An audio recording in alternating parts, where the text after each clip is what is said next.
Secretary of the Rural Life Conference, the Diocesan Director of the Boy Scouts, Diocesan Spiritual Director, CCD Spiritual Director, Sacred Heart Junior College Sodality Spiritual Director, Assistant at St. Mary's Cathedral, and Spiritual Director of the Catholic Action Committee.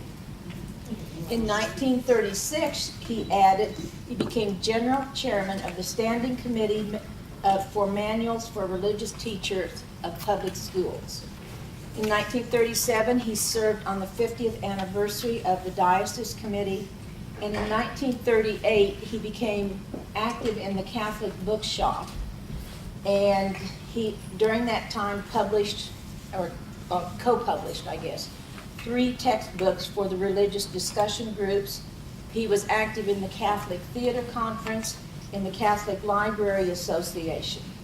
So as I read that, I thought, how could he do all of that, and how could he do it well? And the evidence we have, of course, is his correspondence, the articles in the Catholic Advance, conference reports, and other things in the archives. So when you look at those, you see that he really was involved in these, really involved to a large degree. And many of them, I think, came to or blossomed in the diocese because of his efforts. And remember that he entered the seminary when he was 19 years old, and he resolved then to lead a complete and well-balanced life. And that included doing activities that would contribute to life and to the church, and he resolved to do his best, and he would never refuse a position, but he would never ask for a position, and he would look to the leaders to learn from the leaders of the people he knew. He then was at St. Benedict's before he entered the seminary, and he became acquainted with the Rural Life Conference and also the Catholic Press. Remember his summer trips and what he learned there. He learned he made contacts with Catholic institutions and leaders, and his experiences in the city and observation of people. He published his first article in 1926, went to Notre Dame, became active in the Eucharistic Congresses that I think were yearly, and the Catholic Catholic Students Mission Crusade. In 1927, while he was at Catholic University, he wanted to write 2 or 3 articles on liturgical music. In 1928, he was corresponding with George Johnson, who was the head of the Catholic Welfare Conference. And this was right when he was being ordained, and talking about publications or articles that he had written. And then in 1929, George Johnson wrote to him and said, and I quote, "The bishop was enthusiastic about your words." And remember that during that time, he superintended the Sisters College, Sacred Heart Junior College, and of course, last time you heard about Catholic Rural Life. The correspondence with George Johnson tends to support his writing of articles and publication. And I just pulled out a quote this morning when I was in the archives. He was corresponding with the Ecclesiastical Review, wanting to write an article about rural life. And the editor of the Ecclesiastical Review answered him and said they would be interested in all articles that he wrote. And then he ended the letter with, "How can you do the work so well and not be a Benedictine?" So we know he had the intelligence, the ability, the sense of purpose, and the personality. In the 1930s, a fellow seminarian wrote to him and then about him, it was a quote, that he had a quick flow of words and ideas. And I think that he was the perfect man for the times and for the environment. So briefly, I will do the environment. The National Catholic Welfare Council came out of the Catholic War Council in World War I, and their purpose was to unify Catholic action. And they divided into departments. They had education, press, laity, and social action. And Monsignor McNeil will be active in those four in particular. The intellectual climate, and I hate to say too much about this because this is not my area at all, but the church was involved in discussion, some people call it crisis, and it was, does the church remain isolated or does it move into modern society? And maybe the church never got over the Reformation, but in the 1860s, the Syllabus of Errors, a papal encyclical, was published, and then that is followed, that whole movement or time of the Catholic Renaissance, particularly in literature, the time of a Catholic, what they call the Catholic intellectual revival, kind of social reform that the church was taking an interest in that, and a liturgical movement. And all of that, of course, is not just in the United States. The structure of the diocese, I think, is a very important part of his environment. Of course, the first bishop was Bishop Hennessy, and he established what I call the St. Louis connection. The second important thing I think he did that aided Monsignor McNeil is he formed an organization called the Queen's Daughters. And it's been called the forerunner of Catholic Action and the forerunner of Catholic Charities. It was formed in 1912, and I believe 65 women, or maybe 45, were the immediate members. And they canvassed the city. They divided it into 4 districts and looked for the sick, the poor, orphans, neglected, the unemployed, and they also worked with what they called the Mexican community. Now that's too involved to go into, but one piece that I want to put in there is there were ex-priests coming from Mexico. They were in exile because of the political turmoil in Mexico. Now this is in 1912, and I'm going to refer to Mexico later. And so they began to move into that community and provide services.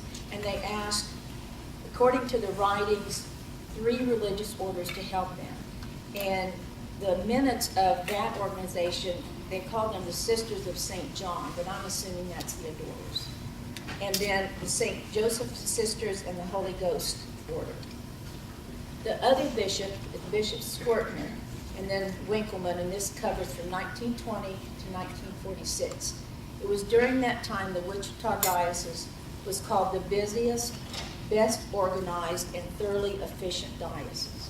Now, I'm sure that McNeil contributed to that, but it also was something that he moved into.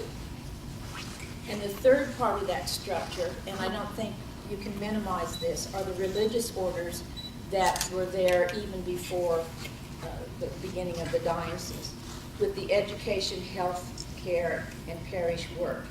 And McNeil, of course, I think we talked about the special relationship between he and the Adorers. With, of course, the parochial school system. He was, school superintendent, the college, and then, of course, Catholic Action. The missing piece of that we've not talked about is the laity. And Catholic Action lent itself perfectly to the development of a very strong lay movement in the diocese, with, of course, Monsignor's help. Catholic Action is larger than Monsignor McNeil. It is larger than Wichita Diocese, and it's larger than the United States. So I'm going to try to narrow it down. In 1922, the bishop formed the National Committee of Catholic Men. And then in 1931, the National Catholic Committee of Women. And there is a letter from McNeil to the women, and I believe it's in the display in the room in the main building. And then there's a woman who wrote a letter remembering that time, and she said, Father McNeil's zeal and enthusiasm has been our enthusiasm. In 1935, they joined the 2 committees into the Catholic Action Committee.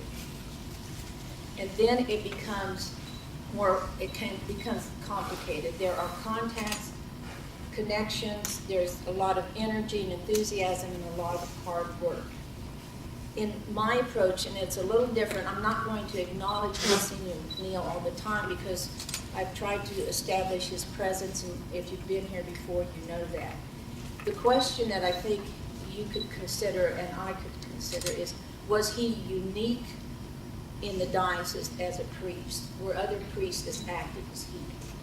I don't know the answer to that, but maybe you can.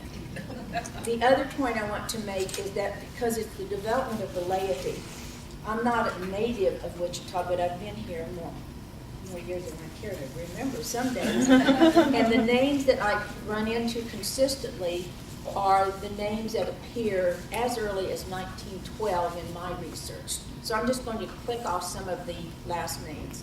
Blaze, Clenda, Albers, Georges, or Gorgeous, Becker, Simpson, Keller, Leahy, Grady, Yokums, Quinn, Sheets, Kervos, Borst, Boozer, Hesse, Wilkins, Wygand, Dillon, Clendenin, Lease, Moore, and Petz. Now, a lot of these names, I was in Blessed Sacrament Parish, and I helped them with their archives at one time. And a lot of the names are people from Blessed Sacrament. Also from the Cathedral Parish, from the men's organization, and then there are some, of course, from the 4 townships in western Sedgwick County that were known as the Catholic townships. So I can't cover all of Catholic action. I just want to give you a taste of what was going on with the Monsignor, the church, and the laity. The one that I've chosen first is the one that I think lasted the longest, because Catholic action will morph into Catholic charities in a sense. It's the Catholic Action Bookshop, and it moved several times, but at one time it was on North Emporia. I think it started around 1933-34. The bookshop was a member of the Catholic Library Association and the Catholic Book Club. It was a full-service bookstore. If you were going to start a bookstore and wanted to be successful, you would do these things. And it is my understanding that Monsignor McNeil was one of the drivers of this. They sold retail books from Catholic publishers, and he was well aware of that Catholic press circle, which you will learn about next fall. They sold textbooks for Catholic schools. He, of course, was the superintendent of the diocese. Religious leaflets, and part of the important piece of the sodality that I will talk about, which is part of Catholic action, he, of course, was a major part of that. They sold discussion club textbooks, and these were sold throughout the United States and Canada. I mentioned that he was co-author of 3, and there were probably about 9 or 12 published over a period of years. And the parishes throughout the diocese set up discussion clubs for women because they were in the home for the religion to come or be taught or known about in the home and with the children. He had a co-author by the name of Angela Clendenin, and I will talk about her, and her sister Madeline Aaron, who I will talk briefly about.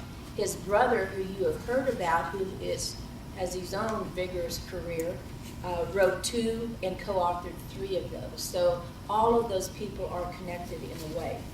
In 1932, there were 65 of those discussion clubs in the diocese. By 1933, there were 114 and about 2,000 women that were in those clubs. I talked to Katie Lees from Colwich, and she can remember her mother going throughout the diocese, talking to women about these discussion clubs and getting them involved. They had a rental library, and the students at the junior college had privileges there. They had what they called a bookshop guild, 140 members in that, and they would buy 1 or more books a month. They had a monthly newsletter that published a book list of books that you should read. They sold missals and prayer books, fiction, biography, and spiritual reading, religious articles, and greeting cards, and also you could subscribe to Catholic magazines there.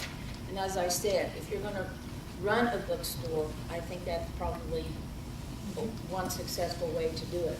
As far as I know, it lasted until about 1968. I don't know the involvement of Monsignor McNeil at the very beginning, but from 49 to 68, the financial reports and some legal documents are in the archives, and he was then highly involved in it. So I'm sure that he was a driving force simply because of the connections. The next I want to talk about is what I think is the most visible, and it's sort of a fun thing to talk about, I think. Of course, I'm a historian, so maybe. It's the Catholic Action Dinner, and I think that it was held maybe 10 to 12 years. It was always held here at the college. Later, it would become a picnic. Sometimes they call it a bazaar, sometimes a carnival, and it was those were to make money. And then they would divide the money up among the Catholic organization. When it was held here, they always had a guest speaker. The bishop in office then would have the closing prayer. They would present a Catholic Action Medal, and the students would serve the meal, and sometimes there would be a performance of a singing group of students. So I know that that was McNeil's influence, bringing them together. Angela Clendenin, who I mentioned, and I believe she is the one who received the first Catholic Action Medal. I think there were maybe 10 to 12 given, I'm not sure. And later they called it an award, not a medal. She received it in 1937. The speaker at that dinner was Bishop O'Hara, which you heard about, Catholic Rural Life, and he spoke on the church meets the modern challenge.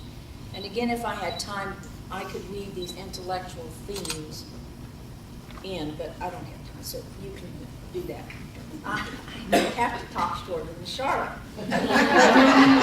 Angela was the first in the diocese to receive a papal medal, and there are two names, and I didn't know which was correct, so I just say a papal medal in 1935. First person in the diocese.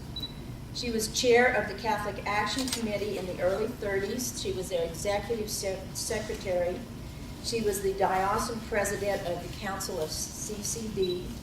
She promoted the religious study clubs, and she did that nationally. She would go to conferences and talk about those, and she would travel to other dioceses to talk about those. She also, as I mentioned, wrote textbooks. She was very active in the bookshop, and she would go to meetings like the Catechetical Congress, and she was a discussion leader, and she was known nationally. You will find her, if there is a book about women in the liturgical movement, her name will be there, primarily about the discussion clubs. Her sister, Madeline Aaron, also wrote textbooks. 3 of them were co-authored with Monsignor McNeil. And I include her only because I find her interesting. She is a local poet. She has 1 volume of poetry, and she also is known for her work in the Catholic community.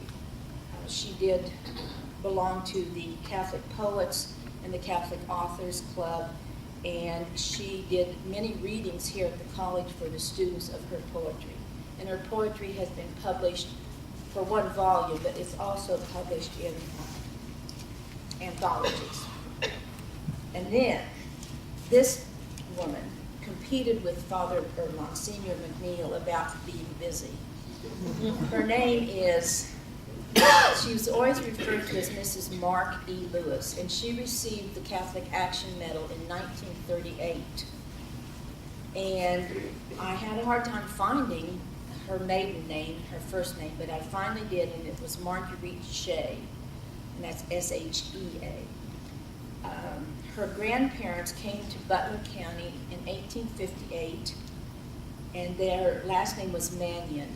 And if you're familiar with Catholic history in Kansas, you know the name Father Paul Ponziglione, who was at the Osage Mission around Pittsburgh and traveled throughout the well, we weren't even a diocese when he was traveling. I was doing research in another area. In 1870, he, on horseback, came to Wichita and points west, and he commented about the buffalo that were killed outside of Wichita, and that Wichita was a just very small settlement, that it might become someday a city, a small city. Okay, so Mrs. Mark Lewis, or Marguerite Lewis, went to the Teachers College at Emporia. She taught in Harvey and Sedgwick County, and she taught at Teachers Institute in both of those counties. But interestingly enough, in the summer of 1930, she taught at the Sisters College Summer School. She was president of Cathedral Alumni Association, and for a period of maybe 5 to 6 years, she was president of the Cathedral PTA. She belonged to the Monacan Circle, and this was preceded the Queen's Daughters, but it did not dissolve. It didn't go into the Queen's Daughters for several years. And she was president of the Altar Society of the Blessed Sacrament. She was a charter member of the Newman Club, Queen's Daughters, Wichita Hospital Auxiliary, the Catholic Action Women Committee. She was the chair there, and then she was on the executive board. She was the chair of the Sacred Heart Junior College Sodality, and then the second vice president of that organization. And this, I have seen it 3 or 4 times, but I have not been able to follow up on it. The CCD, with a woman by the name of Marion Marks, she organized the CCD program in the diocese and was the first diocesan president of that. She was chairman of teachers within the diocese, and she taught catechism at the Peter Claver Center for 6 months. She wrote a manual about religious vacation schools that was a national publication. So my question is, what wasn't she involved in? She was also in a needlework guild. She was in the Missouri Society. So I think she probably compares the involvement with Monsignor McNeil. Now this is only interesting. It has very little to do with what I should be doing.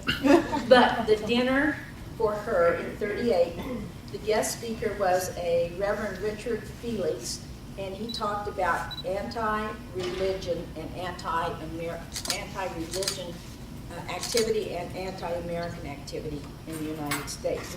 But this is what I find interesting, and it's a step into the past. This was the menu. Minted pineapple nectar, Creole steak, brown mushroom sauce, parsley potatoes, fresh buttered asparagus, pickled beets, Holland slaw, celery radishes and olives, hot rolls, strawberry shortcake with whipped cream, coffee, mint, and topped off with cigars and cigarettes. Listen to that. I thought that was interesting. Now, you dare have those up there. Okay. And to then indicate Monsignor McNeil's involvement in the Catholic Action Dinner. In 1947, the dinner was held, and it was to introduce Bishop Carroll to the Wichita community. And according to Mrs. Emmett Blaze in a letter, there were some slip-ups, meaning a lot of slip-ups. The people didn't come to the reception because they thought they had to come to the dinner. The city officials and businessmen said they didn't get invited. And one of the priests present said, if Monsignor McNeil were in charge, he would have seen to it that all the civic leaders were especially invited. How am I doing on time? You're fine. Okay. It's not quite, 12:30. Okay. All right. Okay, the next part of Catholic Action is the sodality. And again, I don't have a clear understanding of that. I know that there was junior sodality, senior sodality, and sodality in the parish. And if you talk to people who attended the Catholic high schools, they always talk about the sodality. They were very, very active. And remember when I read that list at the beginning, he was the spiritual director of the Sacred Heart Sodality. Every year, every month they had a sodality week. They had what they called daily actions. They had a weekly study program. They had projects, and one was letter writing. And the sodality scrapbooks are in the archives, and they are huge, probably this thick. And I'm not sure, Charlotte, you might know who the sponsor was on the college. It was a sister, but I've forgotten her name. Oh, the one who started was Patrona. Okay, and so she saved everything, thank goodness. And one of the projects was letter writing about the Mexican situation. And it was a disregard of human rights. And the students wrote many letters for several years, and they mailed them, of course, to Mexican officials, but also to the United States officials. They also more locally had a writing campaign about closing stores on Sunday in Wichita. And again, it was a drawn out, it was over a number of years, and finally, and I'm sure they were not the only ones writing, but finally they succeeded for a brief period of time where they would close certain businesses on Sunday. They also read and then discussed what they called Catholic information articles. And somehow they were instrumental in getting those published in the Eagle. And they were published weekly. I have yet to find them because they don't give the specific dates, but I'm sure that there's a series of those. They also would, of course, read other literature. The bishop would come to them and would give talks, or he would be at their masses. They had conventions, a national convention and regional conventions, 2 to 4 a year. And some of them, many of them were held, of course, in Wichita at the college. And then they, of course, brought speakers in for those, and I'll refer to that in a little bit. Because the speakers were speakers for Catholic Action at the same time they were speakers for the Sodality. On February the 1st in 1936, they brought Dorothy Day, of the Catholic Worker, to Wichita. She spoke, 500 attend, and this was a convention, and they brought her to speak, and 500 people, mainly Sodality members, attended. She spoke, she came from Kansas City on the train to Wichita. In one night, and the next day, she spoke at the 20th Century Club, and the connection with the 20th Century Club is Angela Clendenin and Madeline Aaron, Mrs. Lewis were members there. Then the next day, she spoke at Peter Claver, Sacred Heart Junior College, Mount Carmel Academy, Mount St. Mary's, and the Cathedral High School. The next day then, she traveled by car to Dodge City and spoke at Sacred Heart School and St. Mary the Plains Academy. Then back to Pratt to speak one evening there. Then the next day to Parsons and to Fort Scott. And she kept a diary, not her whole life, but of many of her travels. And the diary stated that she stayed with Angela Clendenin and Madeline Aaron and acted as if that they were friends. It wasn't just that, oh, here, you stay here, that she knew them. Her comments about Kansas were watching the glorious sunset and seeing the tumbleweeds and the hedges. Of course, 1936, there probably was a lot of dirt lying around too. The trees like scalloped lace against the sky, and then she said there was so much sky. She described the sodalities, and there were sodalities in each of the places that she visited, were very enthusiastic, and this was in January. She said some of them would drive over 100 miles in sub-zero weather to listen to her, and then they had discussion. And she was very impressed because the students could discuss communism, fascism, totalitarian government, and the issues of education. She also said that she thought at least a third or a half of the people who came were Protestants. Okay, also, I mean, that shows the merging of Catholic Action and the Sodality movement with all the other things too. Also at the college, and the first one was, I mentioned, the Catholic Theater Association. In 1938 is when the college became part of that. And then those of you who know the history of the college know how that developed here. But in 1936, Monsignor McNeil at a conference suggested that the college join the Catholic Dramatic Guild, which I think must have been the step before the Theater Association. And they joined that and then moved into the Catholic Theater Association. They met every year, again, at a conference. It was in Wichita in 1947. Every year, they resolved they would present a propaganda play. And if you go back to when I mentioned what the church, this intellectual crisis, and the one in 1947 was written by Daniel J. Lord, who was a Jesuit, and I believe he was national director of the Sodality movement at the Satan was. Okay. And it was called Storm Tossed, and it was an anti-communist play. And somewhere I think I've read or heard of that play, so some of you might be familiar with that. Women who helped with that theater association, again, was Mrs. Clendenin, Madeline Aaron, Mrs. Bujarski. I call her Mrs. Bujarski because she was at St. Mary of the Plains when I was there. Agnes Ornsdorf, who was, of course, at Andale, and then Sister Petrona. They were the names that kept appearing as they were doing these plays. The Catholic Library Association, the college joined in 1938, and it wasn't just for college libraries, it was for parish, hospital, and rental libraries. And then there was another organization that I know very little about. It was the Catholic Association for International Peace, but it fits into, I think, that whole social action thing, and the college also was a member of that. So you can see that the college and Catholic Action worked together. Catholic Action also did other things that the college necessarily wasn't involved in. They had a lecture series,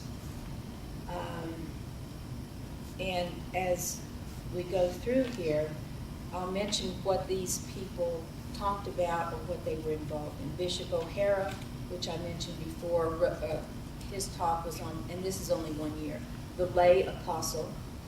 Bishop Levin from Oklahoma was on the Catholic Evidence Guild, and street preaching comes out of that.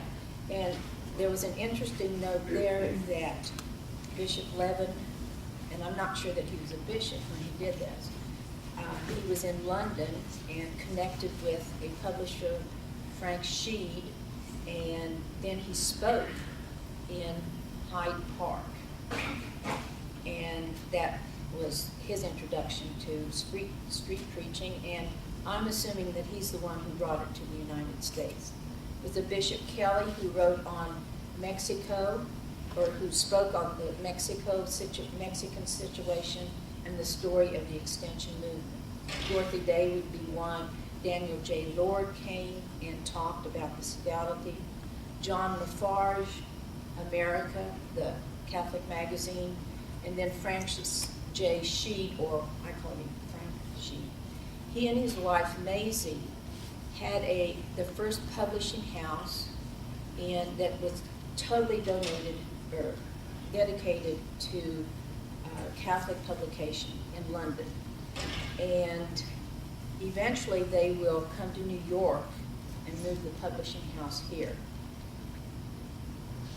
They were a well-known couple. He visited Wichita in 1931, and there are letters between he and Monsignor McNeil about the scheduling of that. Can you come back? And I finally found an article that said yes, he was in Wichita, because you never know from letters. And that was in 1931, and he was at a real life conference talking about the Catholic publishing world. Maisie is, his wife is an interesting, and I think for the college it's interesting. Her father was part of the Oxford movement that John Henry Cardinal Newman was very active in, or maybe the key figure there. And then she was a publisher, she was a writer, and she was also an activist. So there's more to find out about that relationship. Catholic Action also sponsored the radio hour. It was called the Catholic Action Hour over KFH, and it was broadcast from the choir loft at the cathedral the third Sunday of each month. And both priests and laymen, for instance, I believe Emmett Blaze gave one of the, and I'm just picking out 1 year. And then that also, part of their endeavor was that bringing the Catholic hour with Fulton Sheen. And then they also had a Catholic Action Choir. And there's a program that may be on display, but I just discovered that and I thought that was quite interesting. So, all right, to conclude now, it's interesting when you look at McNeil as far as we have come, and we're just up to what, about 1945 with him. We still have the 60s on to the end of his life. And try to describe him maybe in one or two words. So I've decided it has to be an educator, because everything that he did, he was intent on educating, not just students, you know, traditional students, but also the laity and fellow priests. You can disagree with me, and please do, but I think that that might describe him. The diocese, I think, is interesting to contemplate, because I think I was surprised about how active, dare I say progressive, thoughtful, and intellectual it seemed to be during those years. And the connections, of course, are fascinating. And then, of course, the movement into social issues. What is coming next academic year is the Catholic Press and Publishing, and maybe just a short look at the correspondence and the type of correspondence other than what we referred to, and then his role in parish, hospital chaplain, Vatican II. He was in charge of the papal volunteers, and he made a couple trips to South America and Central America. Okay, when you deal with the archives, people will always say, oh, we didn't save very much. And I always like to say, yes, but think of what you saved. But now I'm going to change my mind, because I read a letter from Angela Clendenin to Monsignor McNeil, and this was in 1936. And they had to move the bookstore from one place to another. And she wrote to him, it was on the 8th anniversary of his ordination, and she said, in moving and clearing out the bookshop, they found 50 scrapbooks of his. Oh, wow. Mrs. Emmett Blaze said she would take them to him, but who knows what happened to him. But can you imagine if we had those 50 of his first 8 years? And then the other thing that I'll end with this. Okay. When I said that I thought the diocese was very active, progressive, thoughtful, intellectual, and that, I want to read a quote from Bishop Winkleman in 1940. And he's talking about the Dust Bowl and the effect. Synthetic, inorganic fertilization, get-rich-quick, one-cropping, large-scale, mechanized land bleeding, not to mention absentee ownership, long ago ridiculed to oblivion any meager attempts to bring about true ruralism. And it was in the context of the Rural Life Conference when he said that, and I thought, how many bishops today would say something like that? Okay, that's all I have, so if you have questions, if not, thank you very much.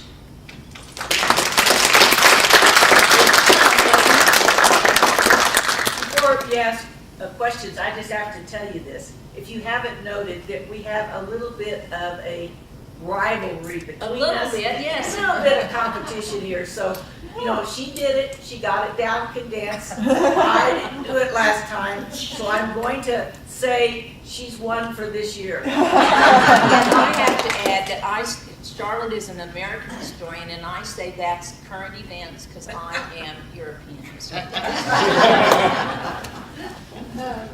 Yes. I know you kept referring to the Mexican, whatever. Community is what they call it. There's persecution. Oh, the persecution in Mexico. Yeah. Yes. I'm in a book group, and we just read the biography of Wilson, and he's dealing with it in 1916. And he refers to an earlier period, and then this would have been in, 1916, etc. So I can't answer. I'm sorry you missed out. There was a gentleman, a Mexican gentleman, that studied at the beginning of Tiki. he had a whole lecture on it and presented a video Okay, and more comments. He has published a book, which I have. okay, and what was his name? I think it was Andre, but I'm not positive. Okay, just recently, or? Yes, it Okay. was held over at St. Anne's Parish. Oh, okay. Very few people showed up. Well, and what I'm reading are the minutes of the Queen's Daughter, and they have the North End Mexican community and the South End. And they very early cooperated with the community chest, and they provided social worker and just a lot of help. And the priests that served were the exile ones from Mexico. So I think it's very interesting. It would be right for someone to look further into that. I could even find the name of the gentleman in the book that I have. Okay. And make contact with him or give you the address and see if he could present it. Okay, just his name and the name of his book, maybe. Because after I read Wilson, I thought I have to find out what was going on in Mexico because, Black Jack Pershing, the big general of World War I, made his name, I think, before World War I in Mexico. There's a movie out, I saw it last December, and it's all on that Mexican. And I have it at, Yeah. Okay, well, if you can get it and get it to Edwin and she can get it to me or something. It's very informative. Okay, well, I certainly need that. Yeah. That's a gap. I remember when Bishop Leonard was in Enid, Oklahoma, and preached on the street, but he wasn't bishop then yet. Oh, he was still a priest? Okay. Yeah, he was a priest. Okay. He started. Did he do street preaching as a bishop? I take it not. No, not as a bishop, but the movement was actually back more into the 40s. Okay. And somehow I think that Catholic Evidence Guild came from England. And I think it's connected with the Extension Society also, but I don't know how. That's one of the connections. Kelly Right. is Bishop Kelly of Oklahoma is the one who started the Extension Society. Okay. So it's always been associated with him, and of course, that was connected with the Knights of Columbus. Right. But also, Levin was a priest in that diocese, and that's where his connection came with it also.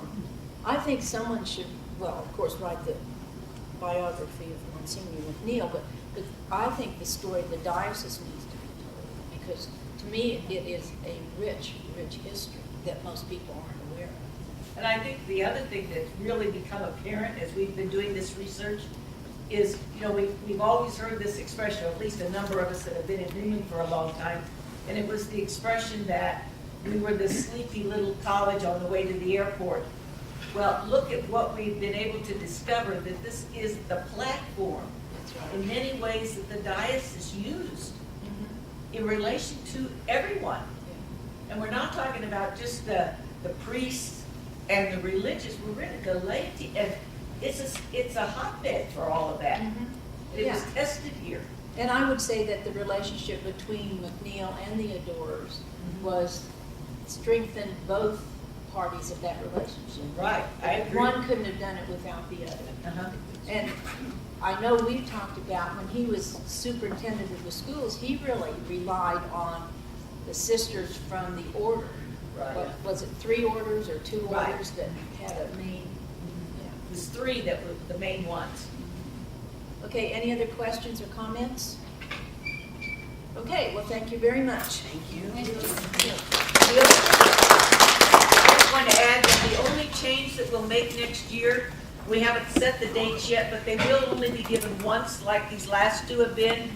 And they will be, one will be in October, then another in November, then we will do March and April. Those will be the months that the talks will appear in next year. And the last one is really going to wrap it all up. Yeah, we're going to wrap everything up